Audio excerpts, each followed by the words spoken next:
Nako! 1.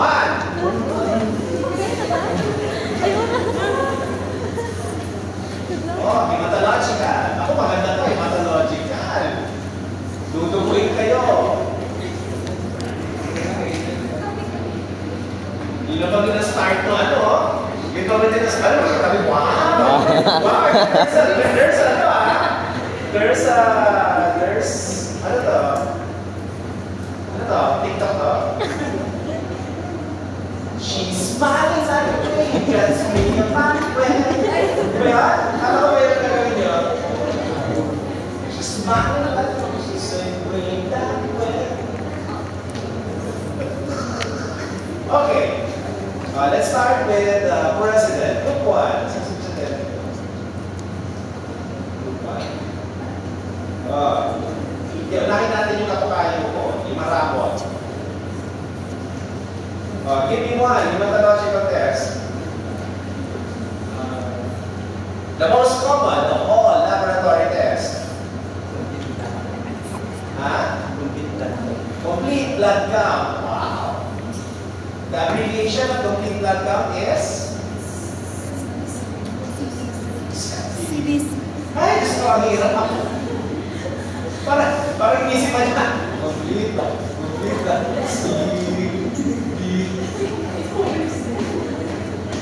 Ang hirap ano? Oo. Dapat ganyan ang panel eh. Pagdating ng research nyo, ganyan naman ang mangyayari sa inyo. Manginig kayo. Pag ako ng tanong. Sige, sa research, yun lang na lang. Sige, anyway. CBC. What is CBC all about? What does your CBC do? CBC first place. CBC is What is a complete blood test? well, this focuses on the condition of the blood of the. What are you measuring in a complete blood test? In a complete blood examination, a CBC? What are you computing? What are you trying to determine? Different blood that circulates in the body. Ano? Ang different blood that circulates in bodies, ano na dumugin sa buong katawan nyo? What do you call that you are trying to profile?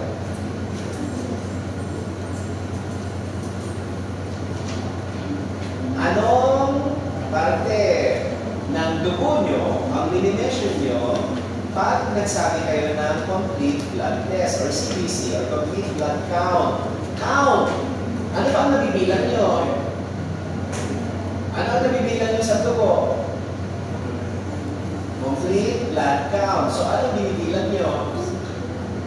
Mga red blood cells. Ano pong binibilang mo? Maliban sa red blood cells? White blood cells. Ano pong binibilang mo? Maliban sa white blood cells? Platelets. Platelets. Anong tawag mo sa tatlong yun? Na nakalagay sa dugo nyo? What do you call them? What do you call them? In totality, what do you call them?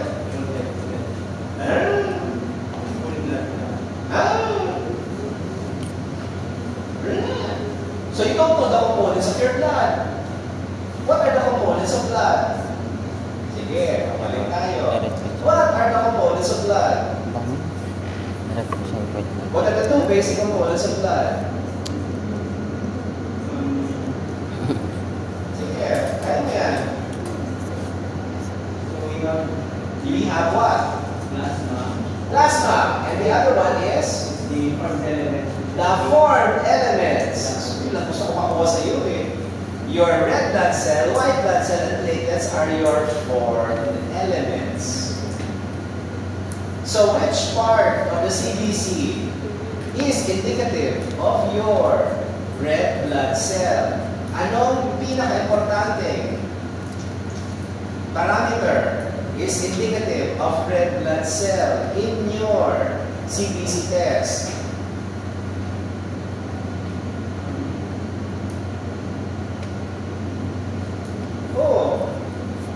Ano parte ng CBC nyo ang nagsasabi tungkol sa red blood cell? Anong dalawang importanteng values ang nandyan?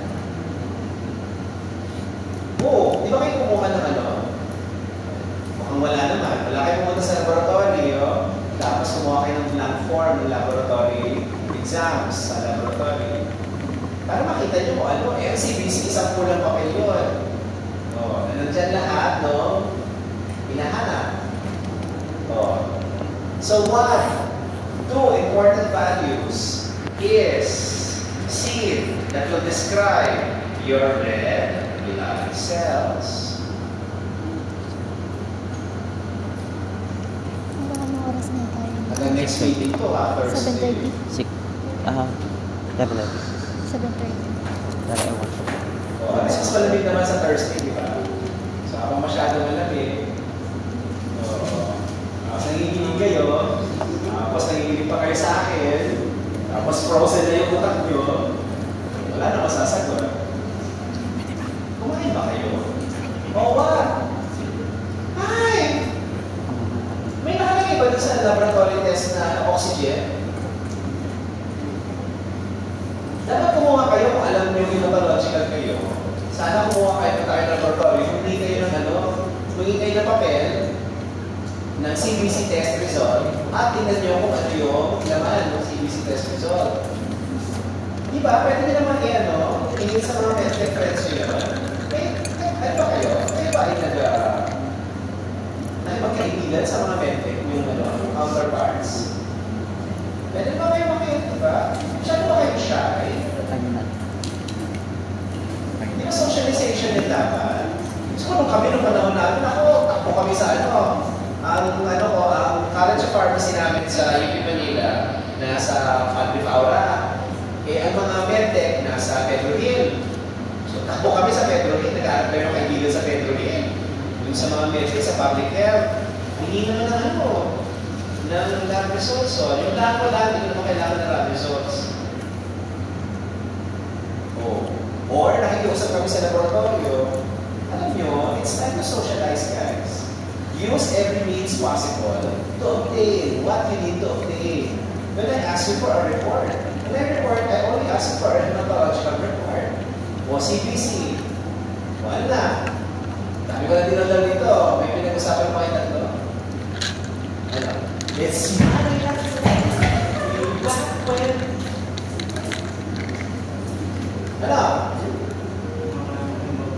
Ano na? Hemoglobin and hematocrit or H&H. Gusto tayo. Ang hirap naman pablutin yun. So what does hemoglobin mean and what does hematocrit mean? So, hemoglobin is what? hemoglobin is hematocrit is the... Ano ka ba hemoglobin yung tinatawag? Hematocrit ka ako. O sige, hematocrit yung gusto mo. What is hematocrit? Kaya mo yan. Hematocrit is the ratio. Is the ratio of the amount of RBC. It is the ratio of the volume and size of the RBC. Yun ba yun? Hematocrit? Hematocrit is the ratio or the proportion or the percentage of what? Percentage of The volume. the volume. O the volume of what? Sige. The volume of what? The volume of the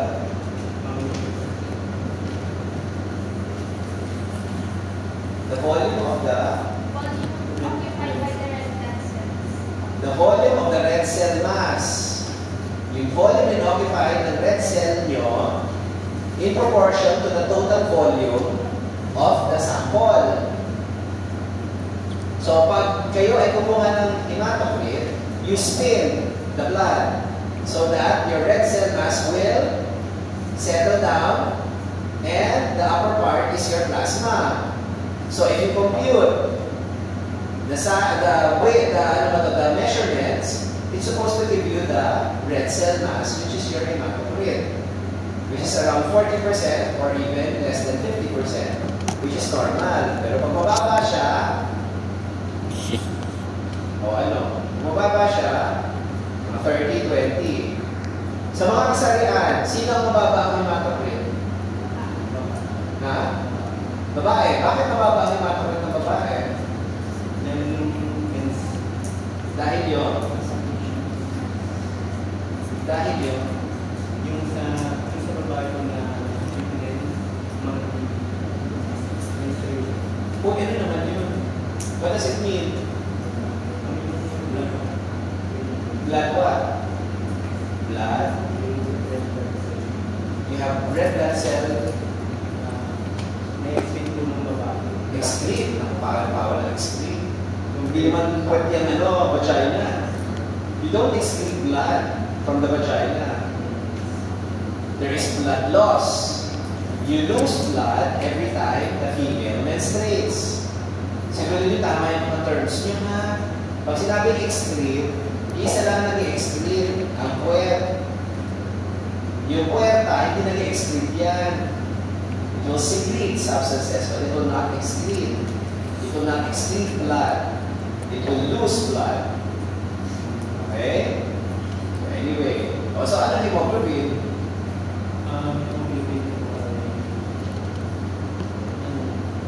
It's the proteins for ARBs. Oo nga. Eh kung may value yung hemoglobin mo doon, H and H, hemoglobin and hematocrit. So the hemoglobin is what?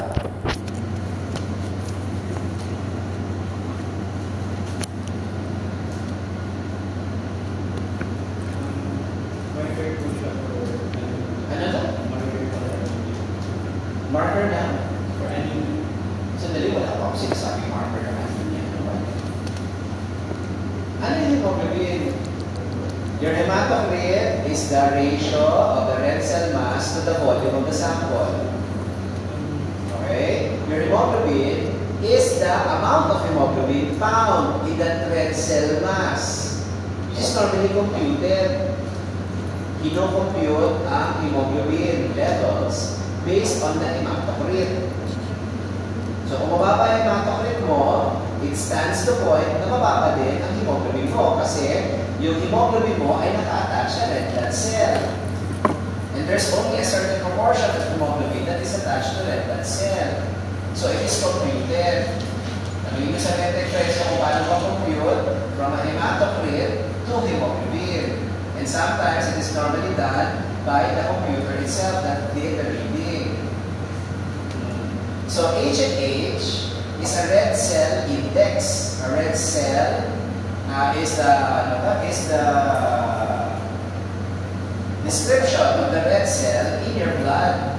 So if it is describing the red cell in your blood, then you have the significance of H and H, CBC. And what is that? You would like to find out whether with H and H, whether your patient has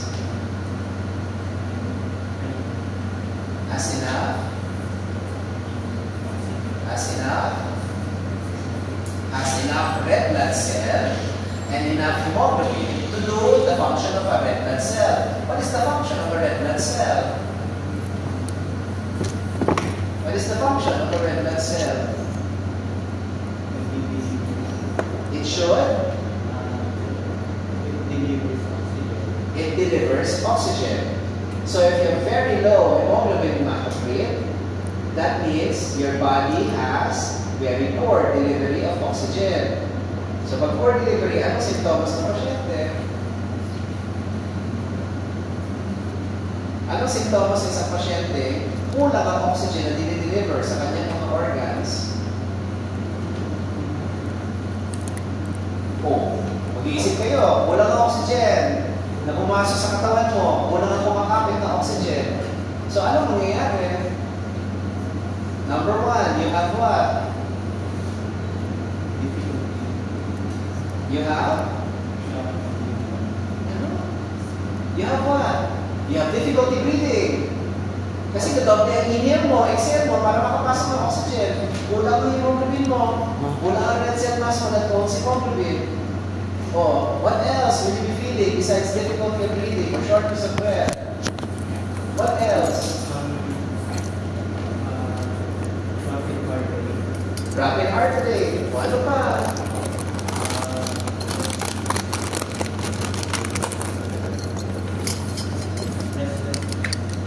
Oo.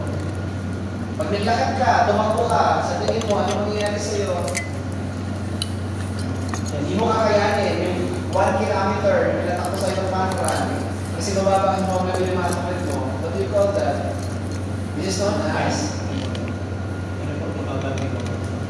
Pareho mo ba? So, ano yung sabihin nun, pag di mo kaya yung 1 kilometer na pinasok mo ng fun run,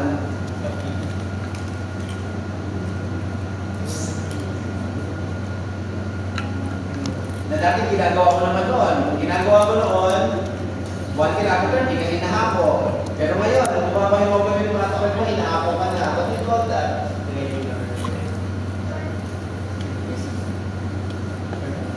What is running? What type of activity is running? It is an? It is an? It is an? That means the next word should start with a vowel. It is an? Aerobic. It is an? Aerobic. It is an? Aerobic. Exercise!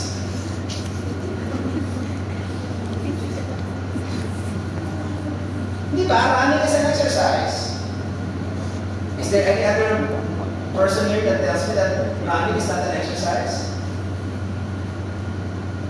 Ano sinahabol kayo ng aso? O di ba exercise na kayo? Tumakbo na kayo eh. Parang hindi kayo sumusunod sa ano? Sa order ng ano? Sa rules ng English. Like, this is an. That means the next word should be starting with a vowel. Correct? Yung ano sinabi, this is A. This is an exercise. So if you cannot do that exercise anywhere that you have probably done before, that this is known as decreased exercise tolerance. Sige. So ano ibig sabihin? Ano gagawin mo? Ano ibig sabihin ng anong sakit ang pwedeng magkaroon kayo ng decreased exercise tolerance with shortness of breath because of low hemoglobin hematocrit?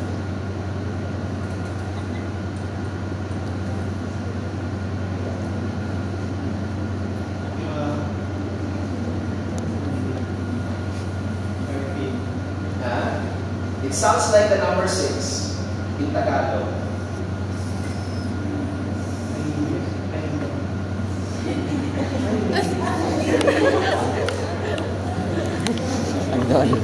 Anemia daw. Kasi anim. It sounds like 6 kasi, tapos tinagalog niya, anemia. Natakot ako, bakit di ba nila po agad? Bakit yung lingwahe yung Tagalog? Diba? Pag-anim, 6, anemia. Diba? Anemia. Oo. So, ang hirap. So, kailangan pala maging ano ko dito. Kumidyante ba? Oo. It sounds like the number 6 in Tagalog. Anemia. O, anemia. Oo. Akin, iba niya. Apat niya. Anemia. Sige. So, what type of anemia do you think is going to cause a low hemoglobin and hematocrit? There's many types of anemia. What is the most common anemia? Huh? If you have low hemoglobin, what is low? What is that type of anemia, the most common type of anemia that will produce a low hemoglobin and hematocrit?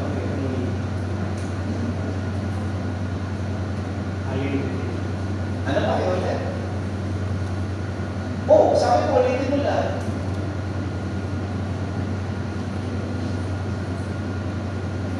Oh.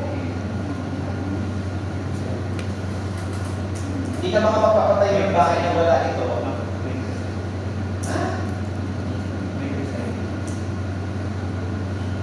Microcytic? Microcytic hypochromic anemia is a manifestation of a very common anemia. In this type of anemia is the anemia that you cannot build houses without it. Sturdy houses. You need You need RBC. cemento. You need iron. When is iron essential in hemoglobin hematocrit? When is iron essential? Why is iron essential to hemoglobin hematocrit? CBC pa lang ito pinag-uusapan natin, ha? Ito na yung pinaka-common laboratory. For primarily for blood production. Where is iron used in blood production? Alam niyo yung mga tanong ko, nagsasaka lang yan. Depende kung ano sinasagot niyo.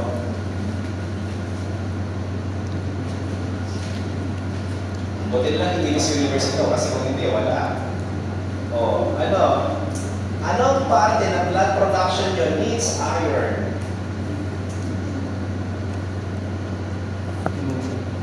Ha? Where is iron in hemoglobin?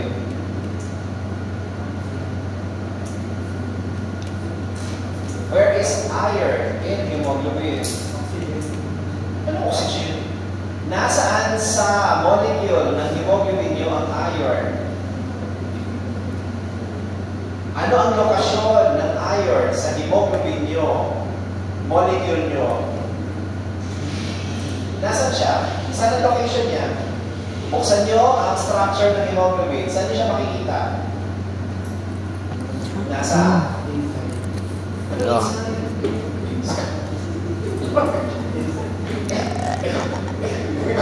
Di ba doon ako sa outside? Gandahan niyo naman yung location. Location. In the molecule. Inside and outside. Ano ba yun?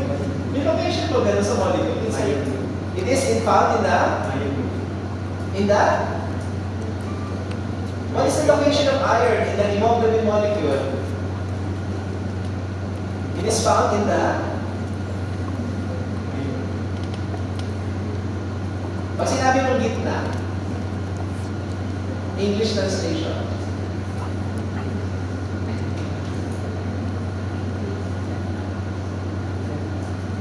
Ha? It is?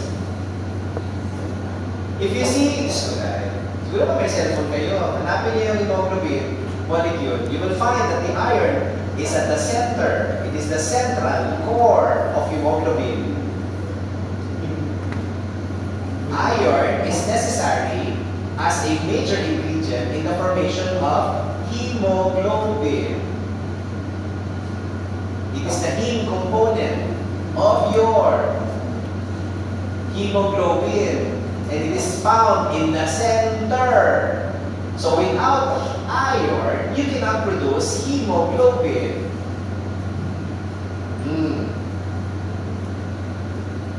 So you have iron deficiency anemia. So that's for RBC. What else is your CBC going to measure?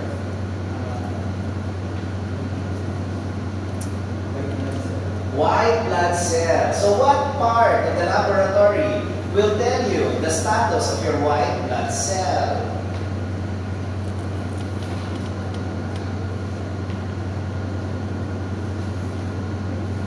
What part of the CBC result will tell you of your white blood cell status?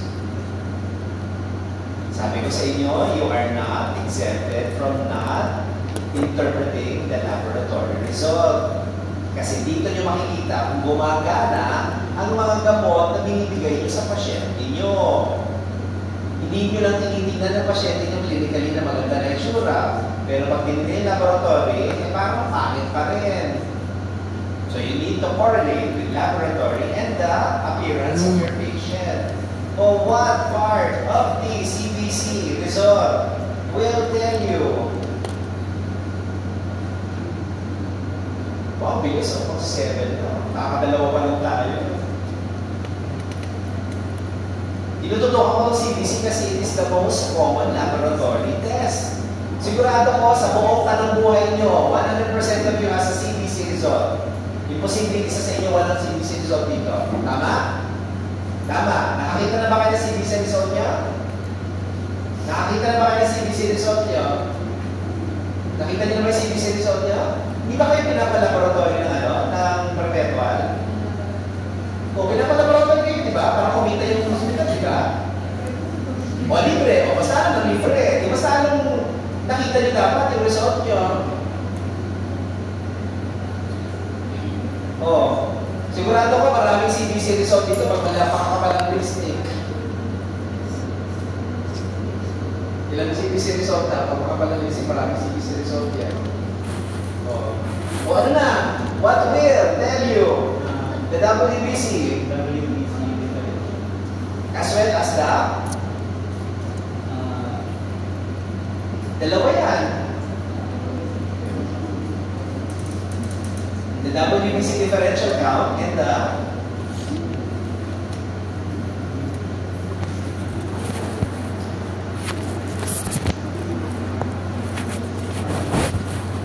sana man lamang, kung may lab results man lamang kayo na ginawa ng estudyante kayo, ilabas ko sana, hinahanap nyo man lamang. O doon sa next Thursday, maghanap kayo ng resulta, ng report, ng mga test nyo. Para maintindihan nyo, kung mga magulang nyo, may mga test results na gano'n, o i-photocopy nyo, hindi naman kailangan kunin yan eh. All you need to do is just see it and try to interpret it. Sa mga may Bio and Crea dyan, SGPT, SGOT, ALT, AST, sigurado ko, mga magulang nyo, may mga laboratory, kung ginawa ang executive check-up nila, kunin yung mga resulta niyan, ng mga magulang nyo yan. Tayo, mahirap muna sandali lang. O kung naman lang, picture taking na lang. O, para makita ko lang kung paano ko interpret. At ma-correlate ko sa sakit niya tayo. O ano na, WBC, dalawa ang value dyan na dapat importante. Your WBC differential count and the coagulase. Hindi kasama coagulase dyan. Kasi hindi kayo kumuha ng lab result eh. Sa tatlong sa inyo, nagpa-CBC na ba kayo tatlo? Hindi minsan, hindi kayo ganun ng dugo, tapos pinatatra ng CBC nyo. Eh kung taga-perpetual yung iba dyan, and at least may isa dyan, may libre laboratorio na CBC. Meron ba kayong laboratory dito na ginawa nung pumasok kayo at nag-enroll? Meron pala? O, sabi nito, meron. At least wala. Hindi kayo nagpa-undergo ng laboratory test. Hindi ba kayo nagpa-undergo ng laboratory test? Wala kayong annual physical? Na baka biglang mag-collapse na lang kayo, hindi man lamang sabi ng Paulo, hindi man lamang kami sinabihan, may sakit na wala anak namin. Annual physical? Sa eskwela ka? That should be part of your, that should be part of your entrance qualification. Kasi kung biglang nanini kayo at kumulaps kayo bigla sa gitna ng eskwelahan, sino sisisingit? Dapat sinabihan ng mga magulang nyo, may sakit po ito, ayusin nyo po. Huwag kayo pumasok sa isang kurso na maraming gagawin siya. Kasi ganito ang sakit niya. Ano yun? WBC differential count and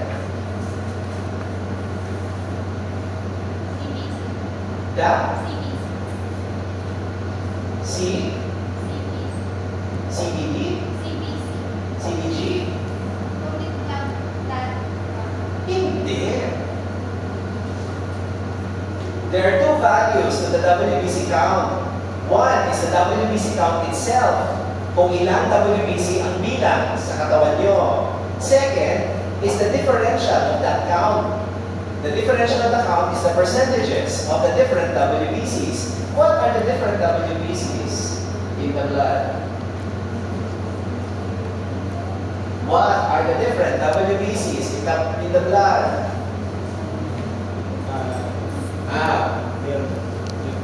Neutrophils, basophils, eosinophils, Lymphocytes. And the last? Monocytes. Okay. So, yung muna natin yung count niya muna. What is the normal count of a WBC in a normal person? 4,500 to 10,500 per unit. So kung yung value nyo mababa sa 4,500, ano pwede nyo ano ibig sabihin nun? Pag mababa?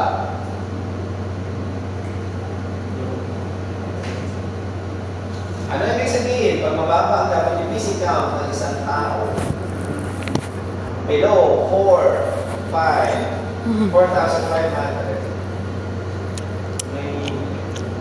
One word.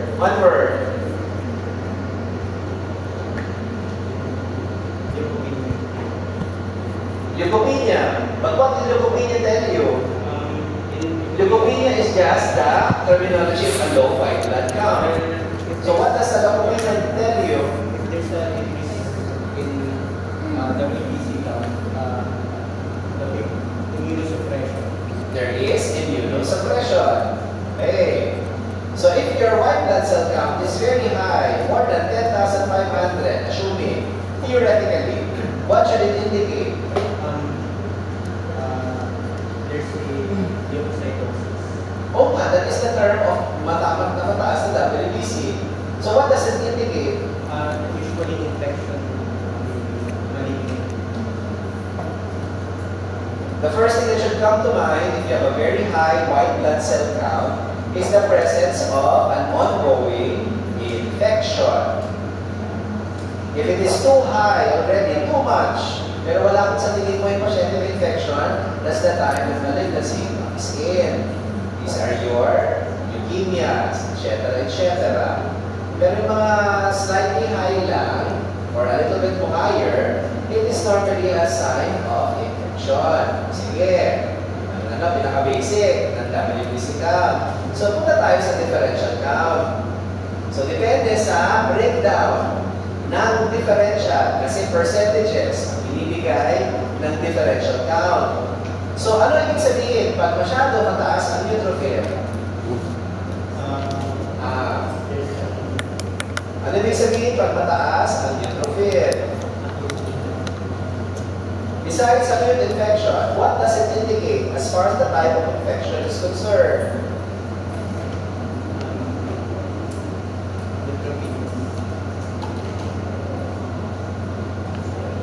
Ano ba kayo? Binibigay niyo sa akin yung terminology ng mababa at mataas. Ibigay niyo sa akin yung sakit that is associated with neutropenia, neutrocytosis, or high neutrophil. Kung mataas ang neutrophil niyo, ano ibig sabihin nun? What type of infection am I dealing with? Since your WBC is normally for infection. So, kung mataas ang WBC na neutrophil, ano ang pwedeng i-assess ko or i-assume ko na type of infection sa katawan ng pasyente? It is bacterial. Paano pag lymphocytes ang mataas? Gusto, ang group 5, inasikaso si group 1.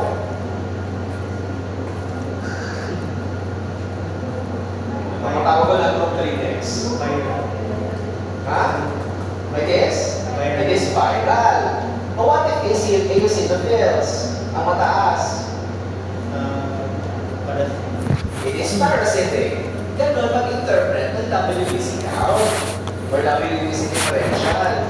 Kung sino yung mataas, yun yung posibilidad na microorganism na nakaka-affect sa katawan nyo. So kung pag sinabi ng doktor sa inyo, ay hindi kita bibigyan ng antibiotiko kasi ang majority ng iyong white blood cell is lymphocyte.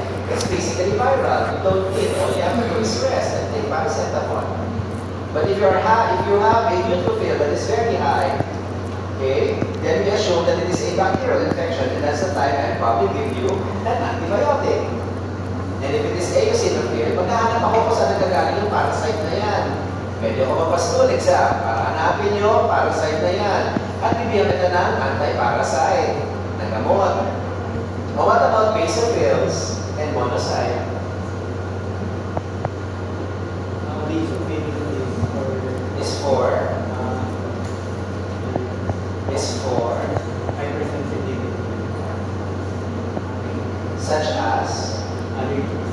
allergies. Kakadiscuss ko lang kanina. Nag-release siya ng histamine. O, monocytes.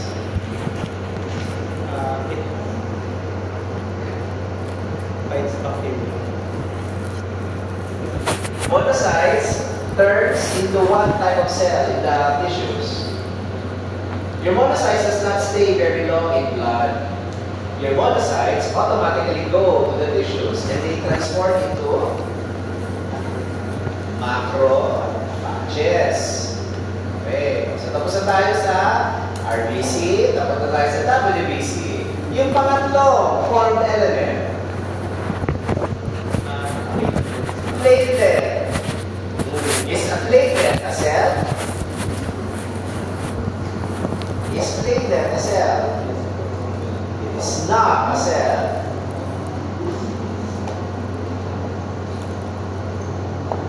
Platelet is a what? A fragment of a cell. What is the main cell where platelets come from? What is the main cell where platelets come from?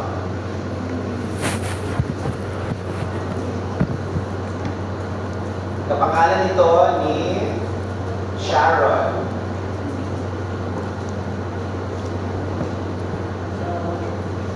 Sharon Cruz. Sharon Coleta. Di ate Sharon. Sino Sharon? Sharon? Hindi naman ba kayo mag-Sharon sa buhay mo? Sabihin nyo na sa akin, sino ba famous Sharon sa buhay nyo? Meron ba? May naman bang Sharon? Mali ba kay Sharon Stone? Ang taga-taga na wala sa buhay ko? Sa Pilipinas, kasi sinabing Sharon, isa lang. Nagbubuhang na kayo ng pagkain sa inyong lalagyanan. Sharon kayo, di ba? Sino Sharon? Sabi niya. Eh, nasa iyo. Ito yung sa inyo. Anong yung topic niyo? Anong topic niyo? Liver function. Paano yun? Liver function test. Dami. Siyempre, dami yan. Oh. Siyempre. Dami pa niyan din. Iyawa. Tapos mo na to? Okay, oo naman. The mega Depende na lang kung mariretain. The megakaryocyte resides in the bone marrow. Okay? Nasa bone marrow ang megakaryocyte. Sa sobrang laki niya, hindi siya nakakalabas. So, ang ginawa niya sa sarili niya, pinapiraso niya ang sarili niya para lumabas ang megakaryocyte sa blood in the form of platelets. So, what does a platelet do?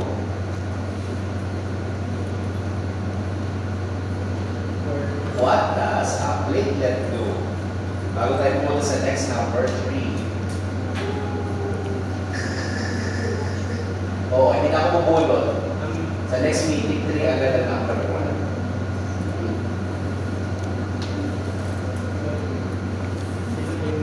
Sila po yung ano? Ano gagawin ng platelet? Sila po yung nagpo-form na blood para blood, saksakan. Tama? Sinasaksak mo. Para saan yung saksakan na yun? Ano sasaksakin mo? Ano ang sasaksakin mo? Yung? Ano sasaksakin mo? Saan may sasaksak? Yung blood mo. Sa 220? Sa 110? Sabi sasaksak yan. Sabi sasaksak yung blood na yan. Yung platelet blood na sinasabi mo.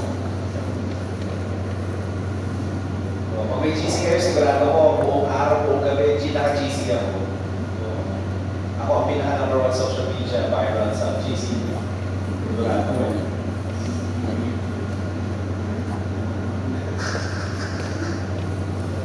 Oh, kinabog ako, nakita sabi ko. Kinabog ako. Ako pinasusunod number 3. Sana bumagyo. Sino ba susunod na number 3? Sana bumagyo.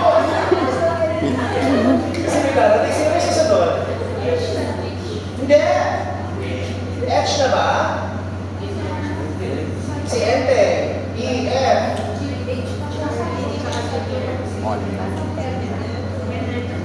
Si Sigurado kayo? Sigurado. Alam ko galing ng oras. Sige.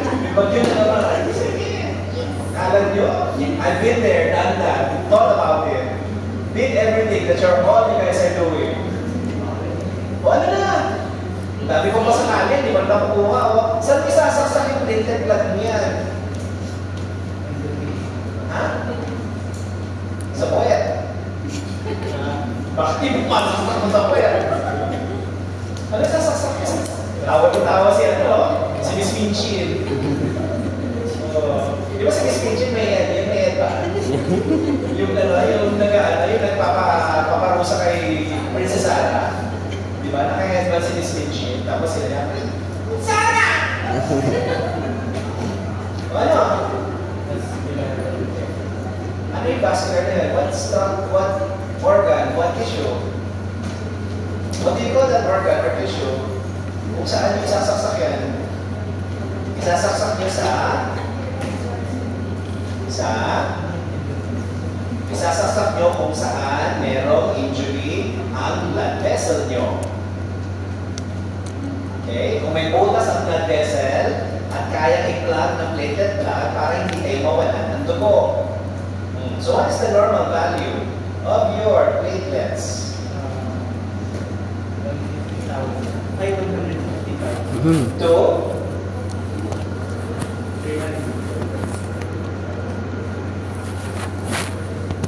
Magtingin kumuha ng reference range ng inyong platelets. Parang hindi kayo sa reference range.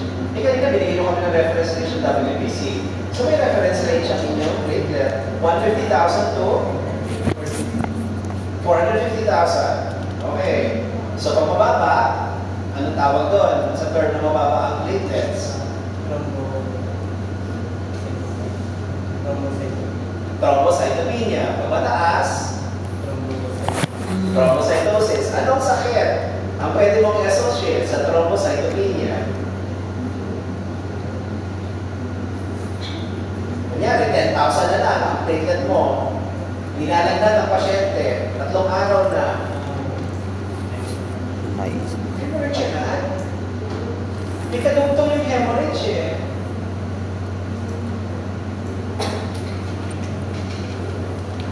Yung hemorrhage, may kadugtong.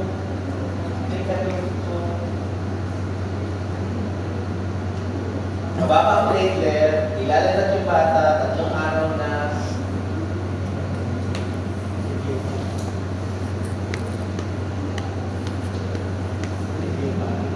Ano?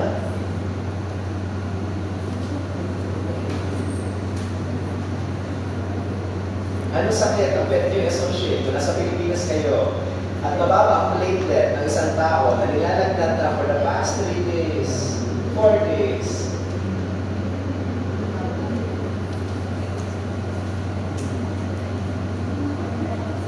Starts with the 4th letter of the alphabet. Ay, Diyos ko dahil. Alam mo, next time magano na ako dito, mag-sharing na lang ako. Baka mas matuto pa kayo sa akasyaring ko dito. Ang hirap tungkol sa inyo. You should be aware of your surrounding. At this age, you already know that there are a lot of what? News about infectious diseases. Oh, dengue is one. And what do they tell you? It's always low platelet. One background of fever. Oh. O kung mataas naman ang platelet mo, ano may iisip mo? Sudan. Ha? Ano?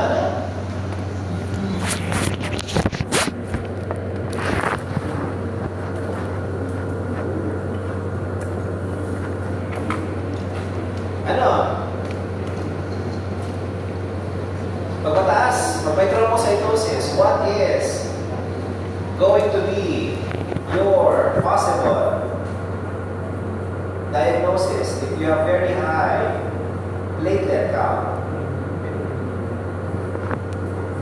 Ha? Oh, wala ba sa likod? Platelet count increase.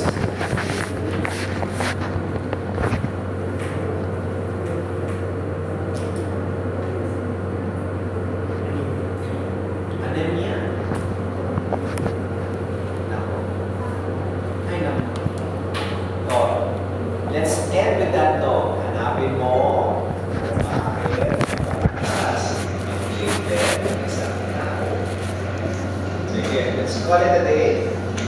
On Thursday, ang mauuna, go 3. Ano?